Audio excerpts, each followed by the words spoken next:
Hello guys, Radhe Radhe. तो चलिए आज हम बनाते हैं व्रत के साबूदाने वाली टिक्की दोस्तों। तो इसके लिए हमने करना क्या है, सबसे पहले हम इसकी चटनी को तैयार करते हैं। तो जैसे कि हमने सबसे पहले धनिया को अच्छे तरीके से तोड़कर बीन करके साफ कर लिया है। और हम इसकी टिक्की बनाने से पहले हम इसकी चटनी को तैयार करते हैं। तो हमने सबसे पहले धनिया को मिक्सी जार में डाला हुआ है ताकि पहले चटनी पिस जाए, उसके बाद में जो काम आगे का है फिर वो करते हैं। तो दोस्तों इस तरीके से करके हमने सारे के सारे जो है धनिया को अच्छे तरीके से पानी से निकाल कर निचोड़ करके इसे मिक्सी में डाल दिया है। अब हमें करना क्या है दोस्तों, अब हमें इस तरीके से करके इसमें है इस तरीके से करके अब हमें मूंगफली और क्या कहते हैं आपके हरी मिर्चें, सेंधा नमक, ये सब चीजें डाल देनी है। तो दोस्तों मूंगफली को मैंने थोड़ा सा पहले भून करके इसके छिक्कल वगैरह साफ कर लिए थे। तो अब इसमें हम थोड़ा सा जीरा भी डालेंगे और क्या कहते हैं इसमें हमने हरी मिर्चें, मूंगफली, जीरा वगैरह डाल दिया है। और इसमें ये सेंधे नमक वाली व्रत वाली चटनी है, तो इसमें हम जैसा आपका स्वाद है उस तरीके से अपने स्वाद के अनुसार इसमें सेंधा नमक भी डाल देना। तो इस तरीके से करके हमारी चटनी पिस करके तैयार हो गई है दोस्तों। तो देखिए अब हमारी चटनी जैसे पिस गई है तो हमने इसे मिक्सी में से निकाल के किसी बर्तन में निकाल लिया है। और इसे इस तरीके से करके हम अच्छे तरीके से सारे जार को साफ कर लेते हैं जो भी इसमें चटनी है सब। और दोस्तों इसमें हमें पानी बिल्कुल नहीं डालना, बिल्कुल, क्यों धनिया धुला हुआ था अच्छे तरीके से, पानी से ज्यादा पतली हो जाती है दोस्तों। अब इसमें जैसे नींबू वगैरह कुछ डाल नहीं सकते तो हमने इसमें करीब 4-5 चम्मच लगा लीजिए, आधी कटोरी के करीब, तो हमने इसमें दही मिला दिया है, यानी कि ऐड कर दिया है। तो ये आधी कटोरी का मतलब इसमें 4-5 चम्मच था। तो इस तरीके से मैंने सारा दही इसमें चटनी में मिला दिया है। तो अब इसमें अच्छे तरीके से इसमें क्या होता है, इसका स्वाद भी बढ़ जाता है, थोड़ा खट्टापन भी, नहीं तो खाली धनिया और मिर्ची ही का स्वाद आता है। तो इस तरीके से करके हमारी ये चटनी थोड़ी दही डाल के टेस्टी हो गई है, बढ़िया हो गई है और देखने में भी कितनी सुंदर लग रही है, इतना बढ़िया कलर आया हुआ है दोस्तों। तो इस तरीके से करके हमारी व्रत की चटनी तैयार हो जाती है। तो अब हमें करना क्या है, हमें इसको पीस करके जैसे हमने सब इसे ऐड कर लिया अच्छी तरीके से। अब हम इसे अच्छी तरीके देखिए, ज्यादा पतली चटनी नहीं है इसीलिए मैं बार बार आपको चम्मच से चलाकर कर इसलिए दिखा रही हूँ ताकि ये चटनी हमारी पतली बिल्कुल नहीं है। इसे हमने बंद करके अब साइड में रख दिया है।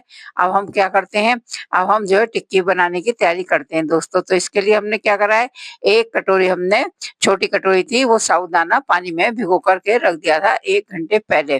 तो इस तरीके से करके हमारे ये दाने एक एक अच्छी तरीके से सॉफ्ट हो गए, देखिए पूरा का पूरा दाना इस तरीके से ऐसे ही है। इसमें हमने पानी ज्यादा नहीं डालना है। इसी तरीके से दोस्तों मैंने आलू उबाल करके रख लिए थे। अब इसे क्या कहते हैं, आलू को अच्छी तरीके से हम फोड़ लेते हैं। इस तरीके से आप 3-4 आलू है, आप जितना बनाना चाहें उस हिसाब से आप आलू अपने इस्तेमाल, मतलब जैसे आपको बनाना है 3-4 जो भी, तो मेरे कम से कम 4-5 करीब आलू थे। तो मैंने अच्छे तरीके से इन्हें उबाल करके छीला पहले, फिर उसे फोड़ दिया ताकि जो है घर में सब मेंबरों के लिए ढंग से आराम से बन जाए टिक्की, थोड़ा कम ना पड़े, व्रत में है तो 3-4 जने व्रत में रखे हुए हैं तो सब लोग आराम से खा सके दोस्तों। तो इस तरीके से करके हमने इस तरीके से आलू को फोड़ा हुआ है। और इसमें क्या कहते हैं, हम अच्छे तरीके से इसमें आप थोड़ा-सा चाहे बारीक करें, चाहे मोटा, इसमें कोई दिक्कत कुछ नहीं है आलू में फोड़ने में। और क्या कहते हैं, इस टिक्की को बनाना भी आसान है और खाने में बहुत टेस्टी लगती है। ऊपर से हम क्या कहते हैं, इसमें जो साबूदाना हमारा गीला था, जो हमने भिगो कर के रखा हुआ है, अब हम इसमें साबूदाना वो डाल देते हैं दोस्तों। तो इस तरीके से करके मैंने जो सारा साबूदाना डाल दिया हुआ है। अब हमें इसे थोड़ा टेस्टी बनाने के लिए हमें थोड़े से व्रत वाले मसाले को भी ऐड करना है, जैसे हमने सेंधा नमक डाला हुआ है। आप क्या कहते हैं, हम इसमें क्या कहते हैं, आपको हरा धनिया वगैरह भी सब डालेंगे। तो इस तरीके से करके मैंने थोड़ी-सी जो है लाल मिर्ची भी डाली हुई है, यानी कि हाथ की कुटी हुई मिर्ची जो होती है मोटी वाली, वो डाली हुई है। ये भी आप अपने स्वाद के अनुसार ही डालें कितना डालना है। और इसमें थोड़ा-सा मैंने जीरा पाउडर भी डाला हुआ है दोस्तों। इस तरीके से करके हमने इसमें जीरा पाउडर भी डाला हुआ है। क्यों, हमने आलू को भूना नहीं है जीरे से, इसलिए हम इसमें जीरा पाउडर डाल देंगे तो उसका स्वाद अच्छा आ जाएगा। तो इस तरीके से करके हमने सेंधा नमक वगैरह भी डाला हुआ है इसमें दोस्तों। और इस तरीके से करके मैंने 2 इसमें हरी मिर्ची भी बारीक करके काटी हुई है। अगर आप चाहें तो हरी मिर्ची डालें या नहीं डालें उसकी कोई बात नहीं। चाहे आप खाना चाहते हैं अगर तेज, तो थोड़ा इसमें 2 की जगह आप 4 भी कर सकते हैं। ये तो आपके स्वाद के अनुसार है कि भई आपको मिर्ची खानी है, नहीं खानी, कम खानी है, ज़्यादा खानी है। तो दोस्तों इस तरीके से करके मैंने 2 मिर्ची बारीक करके काट ली है, ताकि इसका भी जो है हमारा थोड़ा तीखापन अच्छे से आ जाएगा। अब मैंने इसमें बारीक धनिया काट कर रखा हुआ था, तो थोड़ा-सा मैंने वो भी डाला है दोस्तों।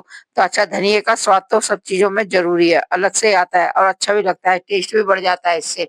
तो इस तरीके से करके हमने सारों को इसे जितना मटेरियल थे इसे अच्छे तरीके से हाथ की सहायता से ऐसे असलते-मसलते इसे सबको मिक्स कर लेना है दोस्तों। पर ये हाथ से ही अच्छी तरीके से मिक्स होगा, अगर आप चाहें किसी चीज़ से तो वैसे कवर नहीं हो पाता है। जितना आप हाथ से जैसे आटा गूँथते हैं, डो लगाते हैं, इस तरीके से करके आप क्या कहते हैं साबूदाना आलू को अच्छे तरीके से मिक्स करके इसे मलेंगे और क्या कहते हैं गूँदने जैसे डो जैसा बना लेंगे, तो इसमें टिक्की सेकने में आपको कोई दिक्कत नहीं आएगी दोस्तों। तो इस तरीके से करके हमारा ये आलू का और क्या कहते हैं साबूदाने का डो तैयार हो जाता है दोस्तों।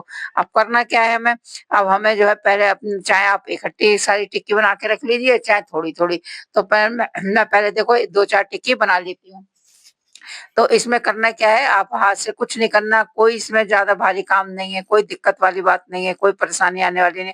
हाथ से जैसे कि हम आटे की लोई पेड़ा बनाते हैं, इस तरीके से करके हमें क्या कहते हैं, अच्छे से हमें इसे गोल-गोल करते हुए और इस तरीके से टिक्की जैसी शेप दे देनी है दोस्तों। तो इस तरीके से करके क्या होता है, अगर आप 2-4 बना के रख लेते हैं, तो थोड़ा जो है सेकने में भी आसानी हो जाती है, थोड़ा काम भी मतलब आसान हो जाता है। इस तरीके से करके हमने हाथ से सारे लोइयों को बना के और इसे हल्का-सा दबाते हुए हमने जो है थोड़ी-सी लोइयाँ यानी कि टिक्की टाइप की बना ली हैं। दोस्तों, अब आप चाहे कढ़ाई रखें, चाहे नॉन स्टिक एक फैन वगैरह रखें या कुछ भी रखें, पर क्या कहते हैं, ये सीखने में आपको बिल्कुल परेशान नहीं करेंगे, जैसे कि मतलब कोई दिक्कत नहीं आने वाली है। तो मैंने तो इस टाइम थोड़ा-सा काम ज़रा जल्दी का था, तो मैंने ये हल्का ही बर्तन रखा हुआ है और क्या कहते हैं छोटा इसलिए, तो इसमें क्या कहते हैं आप इस तरीके से करके मैंने रिफाइंड डाल दिया हुआ है। अब आप इसमें चाहे 1-1 टिक्की सेकें, चाहे 2-2, 4-4 ये इस तरीके से आराम से सिक जाती है दोस्तों। अगर आपके मटेरियल ज़्यादा है, ज़्यादा बनानी है तो आप बड़ी कढ़ाई रख के भी आप 3-3, 4-4 डालकर सेक सकते हैं, तब भी कोई दिक्कत नहीं है और आप 1-1, 2-2 करके भी सेक सकते हैं। ये आप अपनी सहूलियत अनुसार देखिएगा कि किस तरीके से आपको बनाना आसान लगता है। तो दोस्तों, इस तरीके से करके साबूदाना आलू की टिक्की बन कर के तैयार हो जाती है। अगर इस तरीके की रेसिपी आपको अच्छी लगती है, पसंद आती है, तो आप चैनल को सब्सक्राइब करना, लाइक करना और कमेंट करके बताना कि ये क्या साबूदाने की टिक्की बनने में, देखने में अच्छी लग रही है, ये खाने में।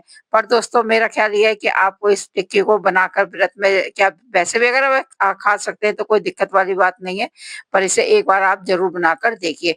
तो दोस्तों, इस तरीके से करके मैं चम्मच से इसलिए आपको थोड़ा-सा हिला के दिखा रही हूँ कि शायद सिक गई हो तो इसे उठाते हैं, पर अभी जब तक ये थोड़ा-सा अच्छे ढंग से नीचे से करारी नहीं हो जाती ना, जब तक इसे पलटना भी नहीं है। तो इसलिए मैंने थोड़ा-थोड़ा सा चम्मच से हिलाते हुए पलट-पलट करने की कोशिश कर रही हूँ, पर अभी मुझे लग रहा है थोड़ी नीचे से और करारी हो जानी चाहिए, उसके बाद मैं पलटूँगी।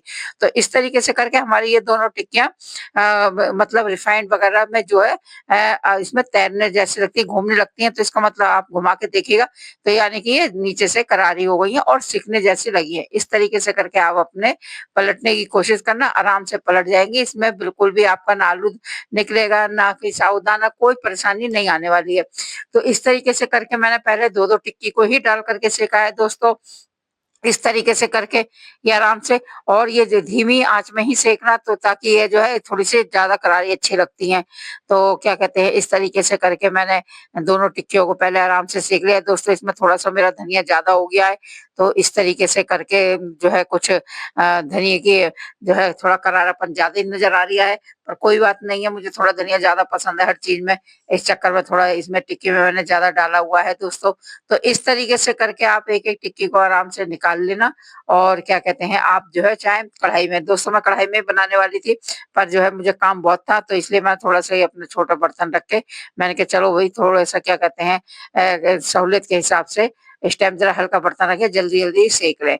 तो दोस्तों, व्रत के दिन काम बहुत हो जाता है, ज़रूरी नहीं है घर में सबके व्रत है, 1-2 जने ऐसे होते हैं कि उनके लिए भी अलग से बनाना पड़ता है।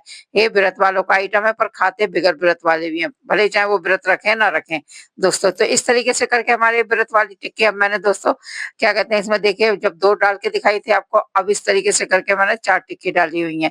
यानी कि मैंने इसलिए बताया है कि 4 टिक्की भी अगर आप डालेंगे तब भी सेकने में कोई दिक्कत नहीं आने वाली है। जैसे कि आपस में चिपकना है या नहीं निकलना, थोड़ा-सा मेरा बर्तन छोटा है, इसलिए भले ही चाहे थोड़े-से मुझे दूसरी चम्मच की मदद सहायता लेनी पड़ रही है। अगर यही मेरी कढ़ाई में होती तो आराम से कोई दिक्कत नहीं आती, आप 4-5 आराम से पलट भी सकते थे और सेक भी सकते थे। पर दोस्तों, ये थोड़ा-सा जो है जल्दी-जल्दी का काम में इस तरीके से मैंने ये बर्तन रख लिया है। तो अगर दोस्तों आप ज़्यादा बनाएँ तो आप कढ़ाई में ही रख के बनाएँ तो उसमें ज़्यादा अच्छी बनेगी। पर ऐसा नहीं है कि आप इसमें नॉन स्टिक की आपको ज़रूरत है, इसीलिए मैंने बगैर नॉन स्टिक के बना के दिखाया है कि ये बिग नॉन स्टिक में क्या होता है, वो तो अगर बनाए तो आपको ये लगता है कि नहीं ये हमें यही बर्तन चाहिए इसलिए इसमें सही बनेगी, इसीलिए हम भी इसमें बनाए, पर ऐसा नहीं है। नॉन स्टिक के बगैर भी मैंने इसीलिए बनाई है कि इसमें भी आराम से सिक जाती है, बन जाती है, परेशानी नहीं आती है बिल्कुल भी। तो दोस्तों जिस तरीके से आपको खाना है उतनी करारी करिएगा, उतनी सेकिएगा। ये तो अपने स्वाद के अनुसार है कि भई किसी को कैसा स्वाद पसंद है, किस तरीके से बनाना है। पर हाँ, इसमें ये चीज़ ऐसा है कि इसमें कोई कच्चे वाली चीज़ नहीं है। धीमे-धीमे आँच में आप सेकते रहिए, आराम से ये बनती रहेगी और ये खाने में भी अच्छी करारी लगती है। तो दोस्तों अब इसे चाहे आप क्या कहते हैं चाय वगैरह से भी खा सकते हैं, चटनी से खा लें या बहुत से लोग आलू की सब्जी वगैरह बनाते हैं उससे भी, पर नहीं चटनी से थोड़ा टेस्ट ज़्यादा अच्छा लगता है, इसलिए मैंने इसकी पहले चटनी बनाई हुई थी। तो इसलिए दोस्तों अब हमें क्या करना है, इन्हें सबको इकट्ठा निकाल लेना है। इसलिए मैंने पहले थोड़ी-सी लोइयाँ बनाई थी, थोड़ी-सी पहले मैंने बना के निकाली हुई हैं, ताकि ये जो है आराम से पहले थोड़ी बहुत बन जाएँ, उसके बाद में क्या कहते हैं हमें और भी बनानी है। तो दोस्तों इस तरीके से करके पहले मैंने 1 प्लेट बना ली है चटनी और ये साबूदाना आलू की टिक्की। दोस्तों अगर ये आपको पसंद आता है तो प्लीज़ आप लाइक करना और शेयर करना और बताना कमेंट करके कि ये टिक्की कैसी बनी है। और इस तरीके से करके दोस्तों आप भी बना सकते हैं इसे और बना के ज़रूर देखना। और व्रत में ऐसी ही चीज़ें थोड़ी खानी चाहिए, जो पकौड़े, पराठे तो नॉर्मली सब मतलब बना भी लेते हैं, खा भी लेते हैं, पर ये खाने का टेस्ट